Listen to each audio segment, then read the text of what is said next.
Nalubog din sa baha ang ilang kalsada sa Maynila. Maraming estudyante ang stranded dahil tanghali na sinuspinde ang klase. At live mula sa Taft Avenue sa Maynila, nangunguna sa balita si Gerard de la Peña. Gerard, kamusta ang sitwasyon sa mga pinuntahan mong lugar dyan sa Maynila? Naku, alam mo ba, Ses, dahil nga sa lakas ng ulan ay bumaha sa maraming parte nitong Taft Avenue dito sa Maynila. At ang nasabi ng mga estudyante na kausap natin dito ay medyo nahassle sila dahil bandang alas 11 na ng umaga nang magdeklara ng class suspensions. At isinabay pa yan dun sa pag-uwi, maagang pag-uwi ng mga manggagawa na suspendido rin ang kanilang trabaho. Ang sabi nga ng mga estudyante dito ay nahassle sila sa pag-uwi dahil dito sa baha. Ang baha kasi dito sa lumubog na parte kasi nitong Taft Avenue ay dito sa pagitan ng UN Avenue at Remedios. Kaya alam mo, nakakita tayo dito ng mga pedicab drivers na sinasamantala itong sitwasyon. Nagtatawid sila ng mga commuter dito sa iba't ibang bahagi ng Taft Avenue pero naniningil sila ng malaki.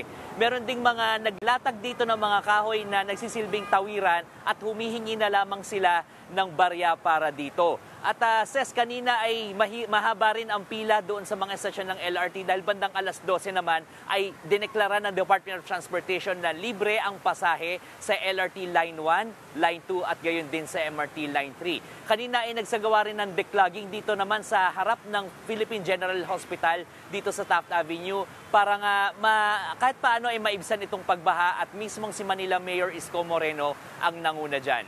Ses. Bukod naman sa Taft Avenue, Gerard, ano pa ba ang mga lugar sa Maynila na binaha?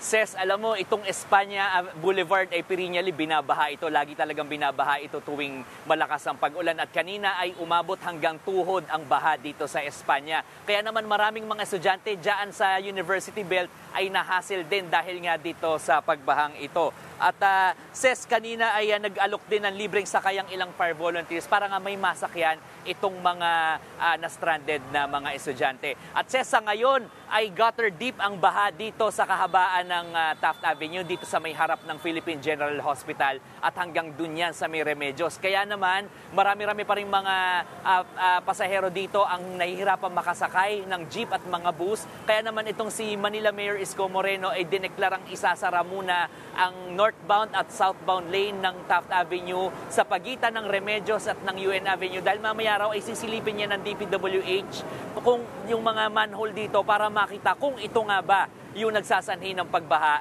dito sa Taft Avenue. Balik sa iyo, Ses. Yan ang ulat ni Gerard de la Peña live mula sa Taft Avenue sa Maynila. Mga kapatid, Jig Manikad po. Pagdating sa mahalagang balita sa loob at labas ng bansa, dapat una sa lahat, mag-follow at mag-subscribe na sa social media pages ng News 5.